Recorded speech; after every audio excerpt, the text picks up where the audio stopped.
Hoje vocês veem uma mulher forte, determinada, mas eu preciso contar uma parte da minha história.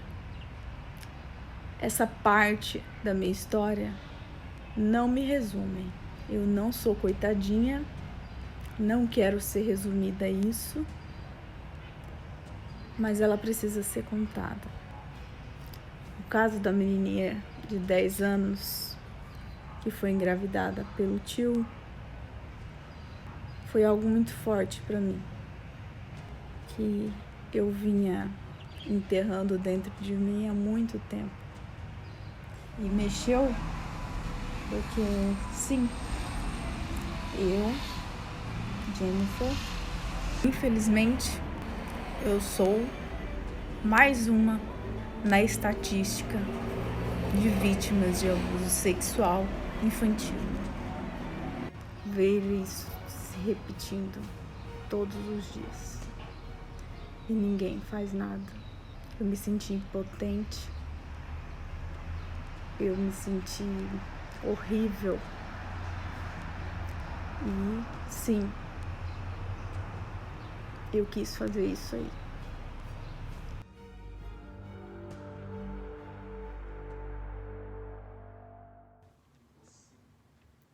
Não aguento mais fazer de conta que nada aconteceu. Tudo que eu quero nesse momento é não estar mais aqui. Eu não vou viver pra aguentar ver o que aconteceu comigo se repetir e eu não poder fazer nada. Eu, hoje, Jéssica, uma adulta, sofro as consequências do abuso que me aconteceu. Eu já tentei suicídio várias vezes. Eu sempre me sinto inferior às outras pessoas. Eu tenho crises de pânico, insônia, ataques de ansiedade. Faço tratamento para depressão.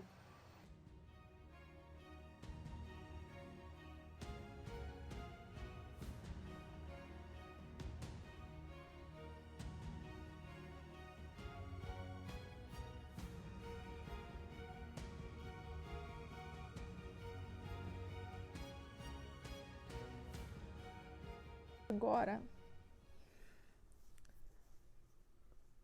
não tem beleza, não é historinha bonitinha. Eu vou falar em depoimento, porque por muito tempo eu tive vergonha de falar sobre isso, medo, culpa, porque eu achava que a culpa era minha. Eu tive que me calar e carregar esse segredo comigo. Chorava todas as noites, pensando em...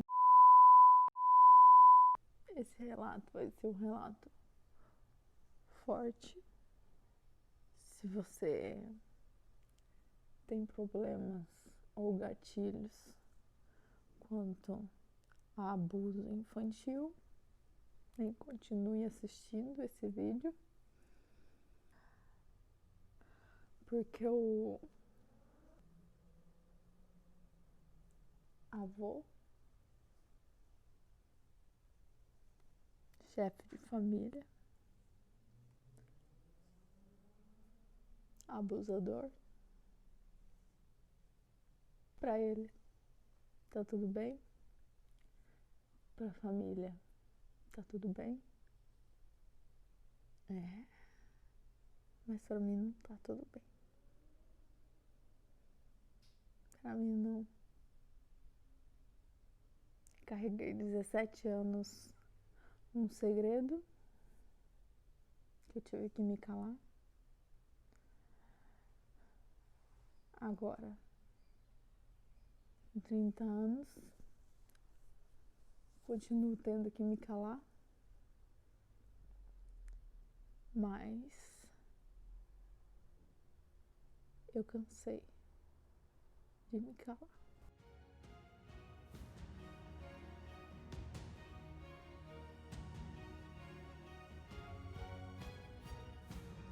Essa menina de 10 anos que engravidou, pra mim, isso é um gatilho que eu luto todos os dias pra não me parar, pra não me definir, pra não me afetar na minha vida.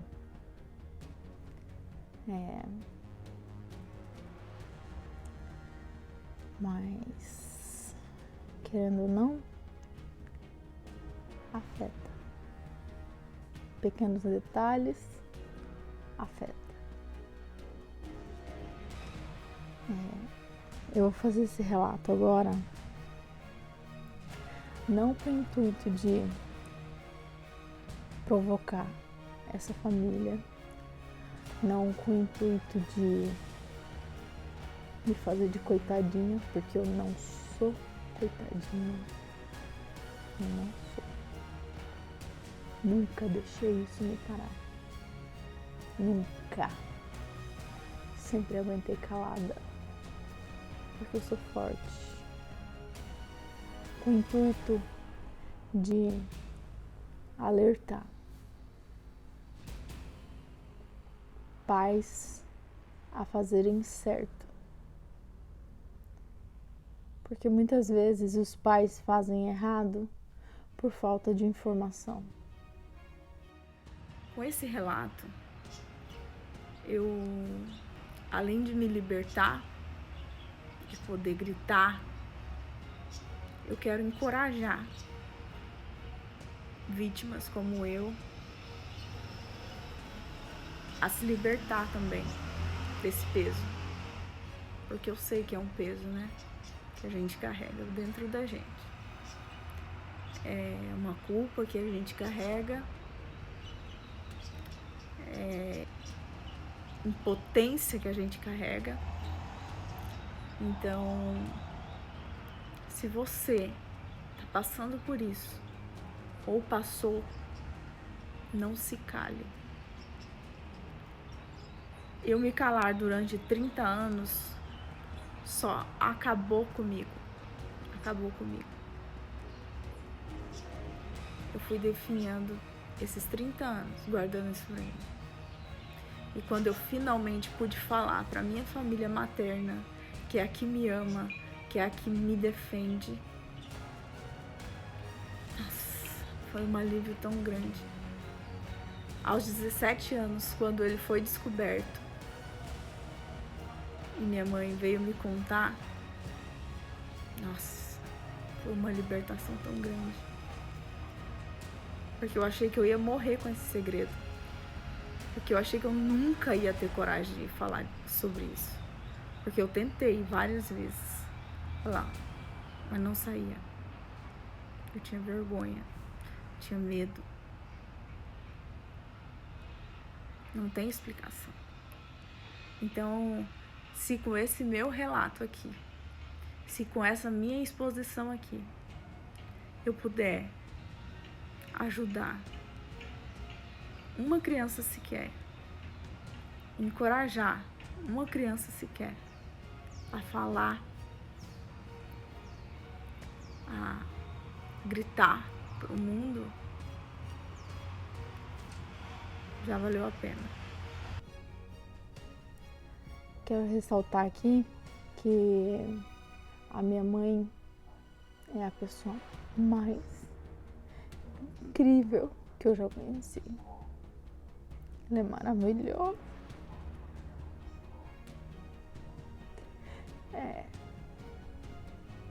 Ela me criou praticamente sozinha. Eu tive um padrasto maravilhoso, que até hoje eu agradeço ele. Porque geralmente essas coisas vêm de padrastos, né? De namorados da mãe. Mas não. O meu abusador era o pai do meu padrasto. O meu vulgo avô. Aqui eu não vou falar o nome das pessoas, até porque eu não quero expor ninguém. Eu só quero contar a minha história,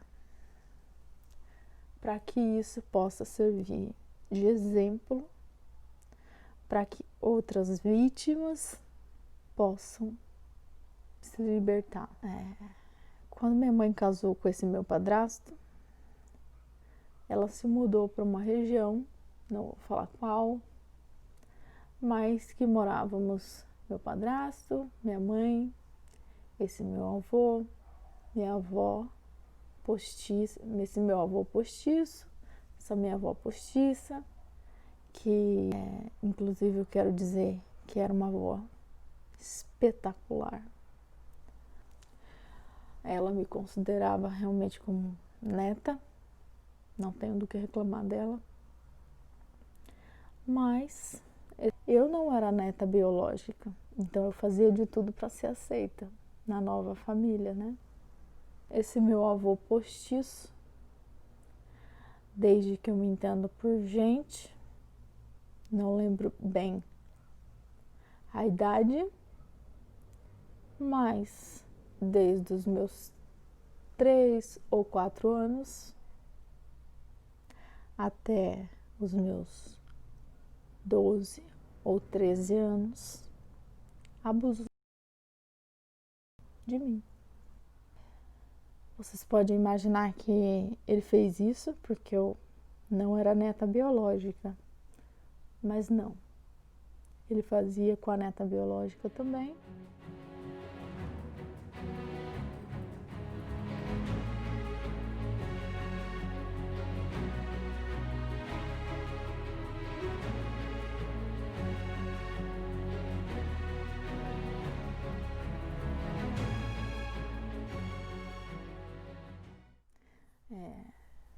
Quando você tem 3, 4 anos, tudo isso é uma brincadeira. Olha, se você pegar aqui, eu vou te dar uma bala. Aí você pega.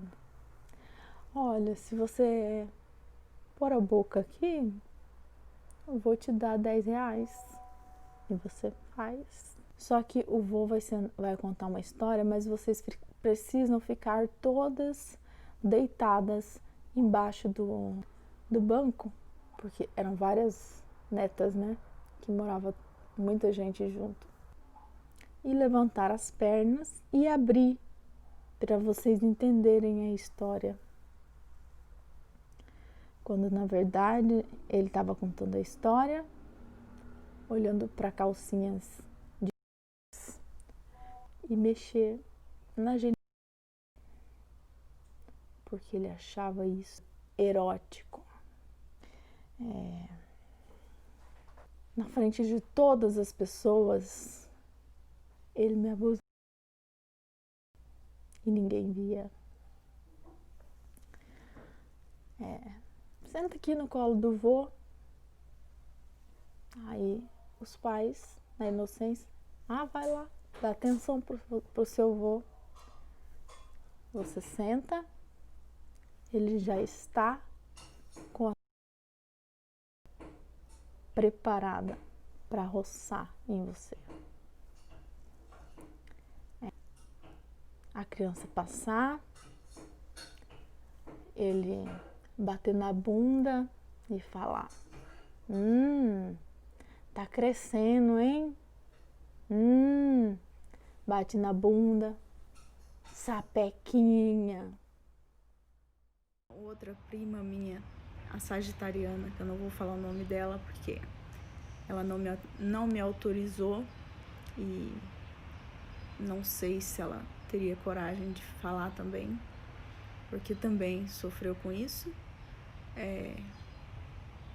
Muitas vezes a minha avó ia dormir e ele invadia o nosso quarto de criança e chamava a gente para ir brincar. Aí ele falava: agora é sua vez de colocar a boca aqui, tá? Aí você vai ganhar isso. Aí, você agora, sagitariana, agora você vai mexer aqui, tá? Mexer aqui, tá? Aí você vai ganhar isso. E na nossa cabeça, 5, 4 anos, era uma brincadeira. A gente não sabia que aquilo era errado. Por isso que eu digo, não crie crianças bobas. Conte toda a verdade para elas desde criança. Não crie idiotas. Talvez, se eu tivesse tido mais informação, eu não acharia isso normal em uma brincadeira qualquer. Aí ele falava: agora, senta aqui no colo do vovô. Vamos pular igual o cavalinho. Mas nunca com pneu. Ele sabia que se houvesse, nossas mães descobririam. Mas era dedos. Às vezes, minha avó deitada no sofá, dormindo, né? Porque era uma senhora assistindo a novela dela, dormindo, e ele enfiando o dedo da minha prima, né, na frente da minha avó. Uma pessoa normal, isso é só um vô brincando com uma criança. Mas na cabeça de um pedófilo, isso é tesão. Desculpa estar esfregando essa realidade na cara de vocês, mas o abuso acontece na sua frente e você não vê. Ninguém viu. E isso, todos os tios pertos, todos os familiares pertos, ninguém percebe. Passa a mão no peitinho sem querer, levanta a saia para olhar a calcinha sem querer. E os pedófilos são muito espertos, tá? Nem todos os pedófilos vão uma criança com a sua, mas eles vão sim com o dedo para que você, pai, mãe, não perceba. Inclusive, esse meu avô, ele não abusou só de mim. Ele abusou de todas as netas que ele teve. Seja eu, que não era biológica, né, neta biológica, como as biológicas também. As únicas que se salvaram foi a minha irmã. Ele falava demais. A que se salvou foi porque morava longe, mas mesmo assim, algumas passadas de mão eu observava que ele fazia quando ela ia visitar, e ele falava que ela tinha a boca vermelhinha, que era uma delícia, que ela era uma delicinha. E aí quando ela ia visitar, tinha aquela, né, senta aqui no colo do vô, dá um beijo no vô. Ele só não abusou da forma como ele abusou da gente. Finalmente eu consegui ir embora de perto dele, mas infelizmente os pais têm essa mania de você tem que passar mais tempo com seus avós, vai lá passar as férias com eles. Lá ia eu. passar as férias com eles. E aí, enquanto a minha avó dormia, o vô ia lá me visitar na minha cama. Fazer tudo o que vocês imaginam. Menos, porque ele era muito esperto. Ele sabia que não podia sangrar porque os meus pais iam perceber. Então, o abusador é muito esperto. Não espere que, tipo, o abusador vai sangrar minha filha, eu vou ver. Você não vai ver. Eles são muito espertos. Eles sentem fetiches nas coisas mais inusitadas que você imaginar. Agora aqui, eu vou falar uma coisa muito explícita. A minha avó falava para eu ir lavar a louça. Que a louça era do lado do banheiro. E enquanto eu lavava a louça, nos altos dos meus 7 anos, meu avô olhava para mim, lavando louça e se estimulando até ele atingir aquilo que ele queria. Só olhando eu lavar a louça. Então, não coloque fotos dos seus filhos de calcinha na internet. Na sua cabeça inocente, é só uma calcinha de uma criança. Mas na cabeça de um pedófilo, aquilo é erótico para ele. Tá? Eu passava as minhas férias chorando o tempo inteiro. O tempo inteiro. E quando eu comecei a crescer, e comecei a ter 10 anos, as coisas começaram a piorar. Porque daí eu já tinha 10 anos, né?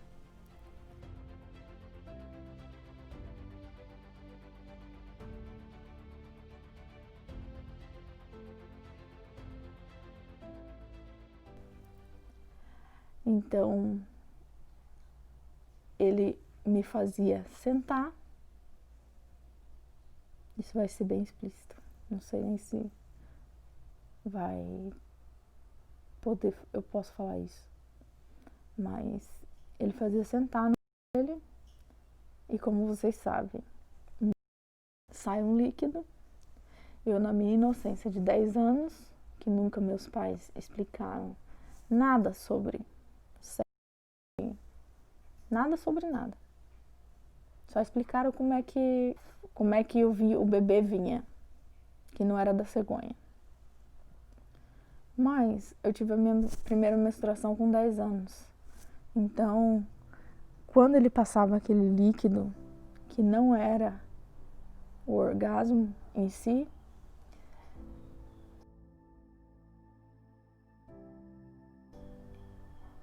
eu já achava que eu estava grávida.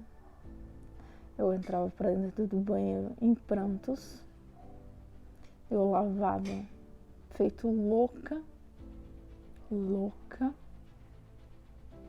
Eu esmurrava a minha barriga, achando que eu tinha engravidado. Isso é um trauma para mim até hoje. Até hoje eu não quero ter filho, porque eu tenho pavor de pensar nisso. Pra você ver como isso afeta. Já afetou mais, mas hoje em dia algumas poucas coisas me afetam. Mas eu não deixo com que elas me parem. Eu enfrento elas. O dia que minha mãe foi me buscar de férias, eu olhei para ela e comecei a chorar, soluçando. Eu soluçava.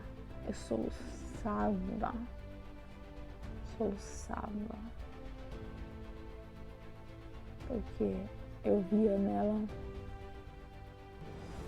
a minha salvação.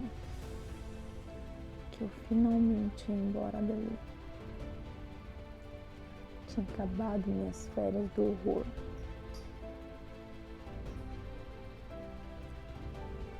E aquilo já era um sinal. Minha mãe disse que eu nunca dei nenhum sinal. Mas os sinais estão nos pequenos detalhes. Mas eu não culpo minha mãe. Minha mãe sempre foi maravilhosa. Ela infelizmente sempre trabalhou muito e às vezes não tinha tempo para reparar nessas coisas, mas eu quero que vocês tentem reparar nos detalhes, porque o abuso está nos detalhes. O abuso está numa passada de mão na bunda de uma criança, como se fosse uma brincadeira. O abuso está num mexido no cabelo de uma criança, como se fosse um carinho. O abuso está numa beijação numa criança, que vocês podem perceber que criança se incomoda, porque aquele beijo não é um beijo normal. Aquele beijo tem segundas intenções na cabeça de um pedófilo.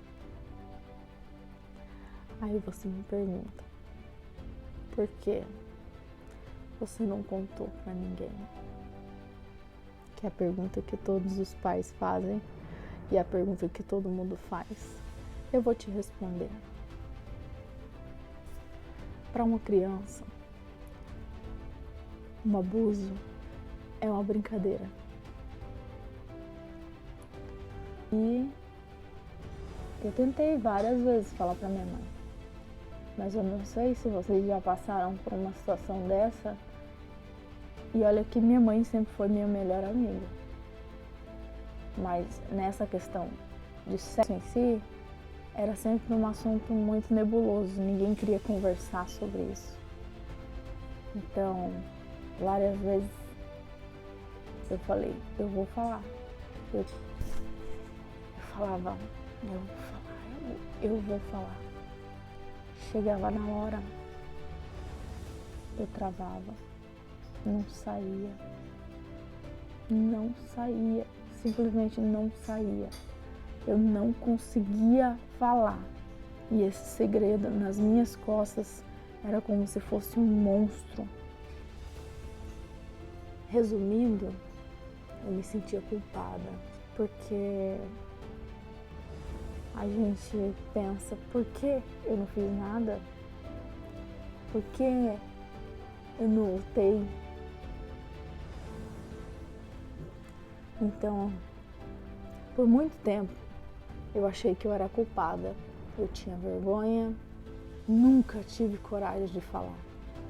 A maneira como os meus pais me perguntavam se eu estava sendo abusada era assim: não tem ninguém mexendo aí não, né? Da mesma forma que eles faziam a pergunta, eles também respondiam. E o tom de voz que eles perguntavam, que a maioria dos pais fazem isso. Você, pai, mãe, deve estar se vendo agora. Então, quando ela me perguntava, não tem ninguém mexendo aí não, né? Eu falava, não. Porque já via na minha mente, se eu falar, minha mãe vai brigar comigo. Eu estou numa família emprestada. Eu tinha um tio, ele é virginiano. Ele vai saber quem ele é. Essa família tem alguns irmãos.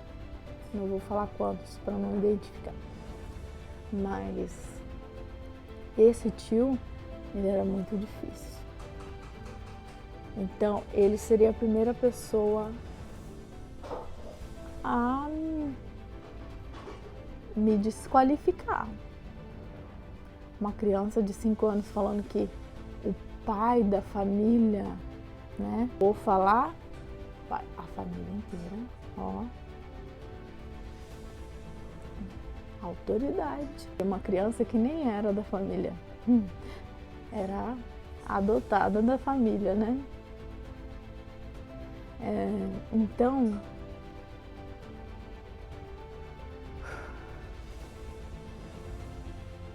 se eu falasse, ninguém ia acreditar em mim. Se eu falasse, tinha medo da minha mãe brigar comigo, do meu padrasto brigar comigo, porque eu achava que a culpa era minha. E além de achar que a culpa era minha, eu tinha vergonha. E tenho até hoje. Até hoje eu tenho vergonha de dizer que eu fui uma vítima de abuso sexual. Quando eu saí de lá, eu pensei, eu acho que ele parou de fazer isso.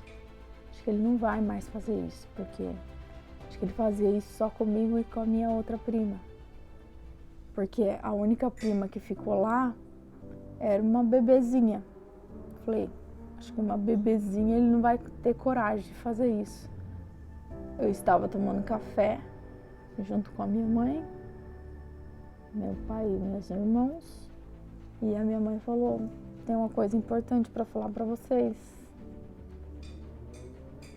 Aí ele falou, olha, seu primo Salvador, que devia ter 12, 13 anos, viu o seu avô fazendo na fadinha, que tinha seus 7 anos. Na hora que a minha mãe falou isso, eu simplesmente desabei a chorar. Eu nunca chorei tanto na minha vida. Porque eu pensei, eu me libertei. Eu me libertei. Eu vou poder tirar esse monstro das minhas costas. Aí eu falei, em meio a soluços, que não tinha sido só ela, mãe. Lembro como gente, até os meus 12 anos, foi que aos 10 eu comecei a entender que isso era errado, comecei a tentar parar essa pessoa de fazer isso. E eu falava que eu ia contar para os nossos pais e ele falava, quem é que vai acreditar em vocês? Ninguém vai acreditar em vocês. Olha quem você é.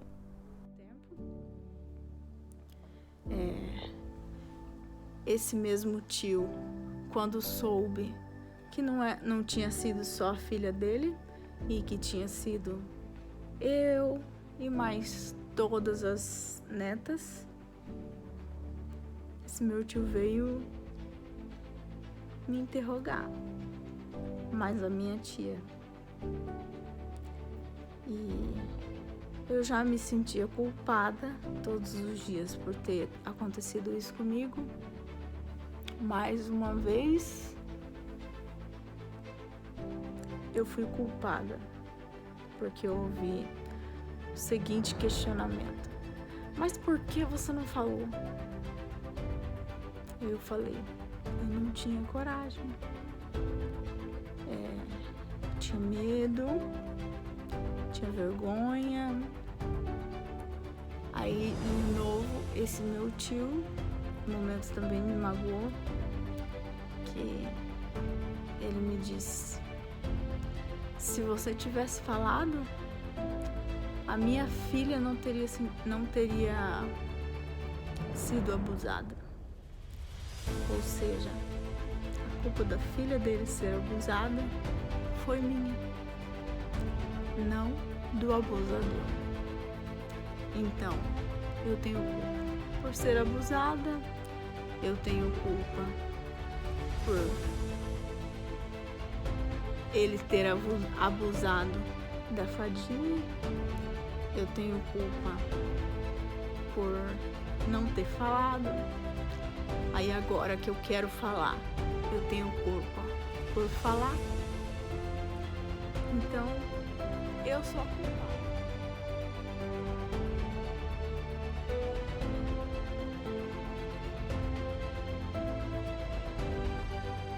Oi, no relato da minha prima, ela se referiu a mim como fadinha. Meu nome é Jéssica, eu tenho 21 anos atualmente e eu fui abusada sexualmente quando eu era criança. Os abusos começaram quando eu tinha em torno de 3 anos, eu não me lembro direito se era exatamente essa idade, se foi antes ou se foi depois. Mas alguns acontecimentos me fazem crer que foi com 3 anos que são. Desde que eu me lembro, era muito fácil ficar perto dele, porque as pessoas confiavam muito nele. Ele era visto como um bom pai, um bom marido. Tinha uma família invejada e admirada por muitas pessoas, por ser uma família unida, por ser uma família bonita. E ele era uma pessoa em que todo mundo confiava, inclusive os meus pais. Os abusos começaram quando eu tinha 3 anos e duraram um tempo. No começo era só uma passada de mão, era só um toque. Eu me sentia mal, mas eu achava que... eu não sabia que era errado. Eu sentia que era errado, mas pra mim a culpa era minha. E se eu contasse pra alguém, eu ia apanhar. Se eu contasse pra alguém, a minha família não ia mais me amar. O meu irmão descobriu, ele contou pra minha família. Eu fui interrogada pelos meus familiares e eu nunca tive coragem de contar o que realmente ele fazia, porque eu tinha vergonha, porque eu achava que a culpa era minha por ele estar fazendo aquilo comigo. Eu tinha vergonha de falar que ele já tinha me tocado, onde ele tinha me tocado, quantas vezes e como ele tinha me tocado. Isso aconteceu, a família toda ficou sabendo, era todo mundo muito próximo, então foi um choque para todos, mas todo mundo que sabia disso simplesmente empurrou para debaixo do tapete e seguiu a vida. Seguiram a vida, menos as pessoas de quem ele abusou. Seguiram a vida, esqueceram dessas pessoas que foram abusadas, mas as pessoas que foram abusadas não se esqueceram dos abusos. O tempo passou, eu cresci, eu guardei essas memórias ruins em um lugar e continuei a minha vida. Quando eu tinha 12 anos,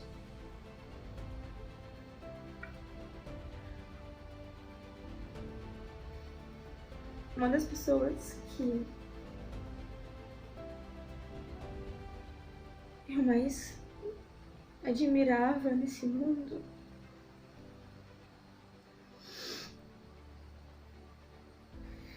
fizeram isso comigo novamente. Eu não acreditava que aquilo estava acontecendo de novo comigo, de novo. Quando isso aconteceu, eu contei. E mais uma vez eu não vi nada sendo feito. Uma vez, todo mundo esqueceu, superou, seguiram suas vidas. E mais uma vez, Eu não tive voz, eu não fui ouvida por uma criança, por um adolescente que passou por isso. Eu cresci revoltada, eu cresci rebelde, teimosa. E eu nunca achei certo o que aconteceu. E eu cresci, namorei, conheci pessoas, amei. Mas o trauma sempre foi presente na minha vida. Eu, hoje, Jéssica, uma adulta, sofro as consequências do abuso que me aconteceu. Eu já tentei suicídio várias vezes. Eu sempre me sinto inferior às outras pessoas. Eu tenho crises de pânico, insônia, ataques de ansiedade. Faço tratamento para depressão. Não consigo pensar na ideia de um dia ter filhos.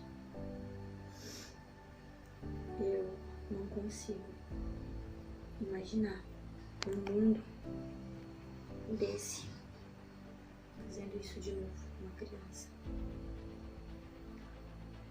A gente vê relatos todos os dias de pessoas que foram abusadas, de pessoas que foram estupradas, violentadas. E a gente nunca esquece. E o que dói é ver as pessoas sempre culpando a vítima. Sempre culpando a criança, sempre culpando a mulher. Aí nunca culpando a pessoa que fez isso. A pessoa que fez isso comigo hoje é rodeada pela família. E todos eles que sabem o que aconteceu, simplesmente ignoram o fato que ele fez. Simplesmente passaram uma borracha em tudo e seguiram as vidas. Mas a minha vida vai ficar sempre marcada pelo que aconteceu comigo quando eu era criança. Eu não consigo mais conviver com as pessoas de uma forma normal como eu conseguia antes. Eu não tenho confiança em eles, não consigo confiar neles. E a sensação de injustiça é uma das coisas que mais me persegue na vida. Eu era uma criança, eu achava que a culpa era minha, eu pensava que não, se eu contar vão me bater porque a culpa é minha. E ver essa história se repetindo diariamente com outras pessoas, com outras meninas, com outras crianças, e vendo a sociedade inteira falando que a criança gostava do que estava acontecendo com ela, que se ela deixou por tanto tempo é porque ela estava gostando.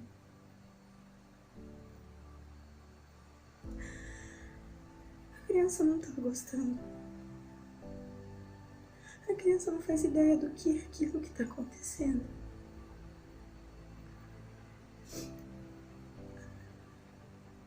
Ela ser ameaçada, ela ser chantageada, ela ser comprada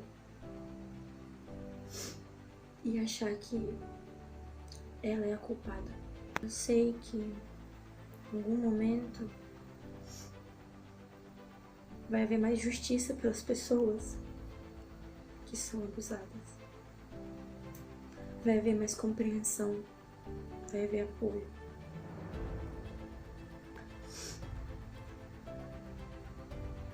Foi um assunto tão esquecido, tão Aconteceu, a vida seguiu. Todo mundo seguiu, todo mundo esqueceu. Mas existem marcas na minha alma, marcas no meu inconsciente que nunca vão ser apagadas. Existem marcas em mim que moldaram o que eu sou, o que eu acredito. Mas são marcas dolorosas, são marcas ruins, são traumas. Se você é mãe, se você é avó, se você é tia, cuidem das crianças. Ensinem a elas que ninguém pode tocar nelas. Eu só queria agradecer a uma pessoa que não faz ideia do quanto eu sou grata. O meu irmão. Maninha.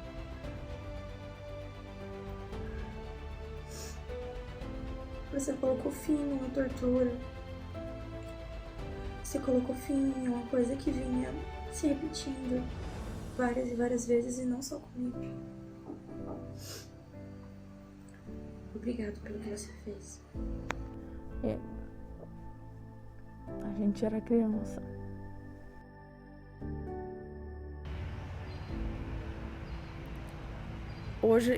Hoje essa menininha não existe mais. Mas ela existiu, que era eu, era ingênua, bobinha, mas que faz parte da minha história. Quando isso finalmente veio à tona, Sabe o que aconteceu? Nada. Não aconteceu absolutamente nada. A vida segue, os encontros seguem, os filhos todos seguem. O abusador alegou: eu sou doente, eu sou idoso. Aí todo mundo da família: ele é idoso, ele é doente. Se denunciar ele e ele for pra cadeia, ele vai morrer na cadeia. Então vamos deixar pra lá, vamos deixar isso quieto. A psicóloga disse pra enfrentar o meu monstro. Então eu fiz questão de ir lá, olhar na cara dele. Não falei nada. Só olhei na cara dele. Hoje eu consigo ter uma vida melhor. Hoje os traumas que antes, como eu posso dizer, me atrapalhavam, porque eu nunca deixei isso me parar. Eu nunca me vitimizei, nunca me vitimizei. E nem aceito ser vitimizada sobre isso, não aceito ser reduzida a isso. Eu olhei na cara dele para mostrar para ele que sim, você fez isso, mas eu não vou deixar você parar minha vida. Não vou mentir, em alguns aspectos isso ainda reflete na minha vida. Mas isso foi só um episódio da minha vida. Isso não me define. A minha vida não é resumida a isso. Essa daqui é a Jennifer Brinstup. Uma mulher segura, uma mulher forte, uma mulher que teve uma história, um período pelo menos da minha história, meio cabuloso, que eu tive que enfrentar, mas se isso não me derrubou, não tem mais nada que me derrube. Tem mais nada. Não teve justiça nesse caso. Mas essa é a minha justiça. Me calaram por muito tempo. Agora não vão me calar mais. É um grito na montanha. É o grito que eu nunca pude dar. É o grito que eu segurei aqui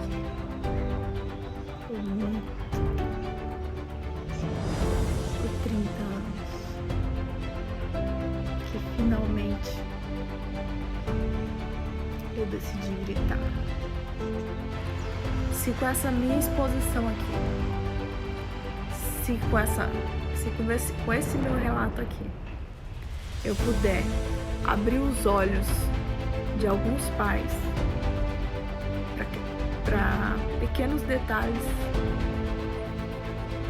para mim já valeu a pena. Já vou estar feliz demais. Porque aqui, falar sobre isso, ter coragem de postar esse vídeo, já vai ser uma libertação muito grande. Isso para vocês pode não significar nada, mas para mim significa muita coisa.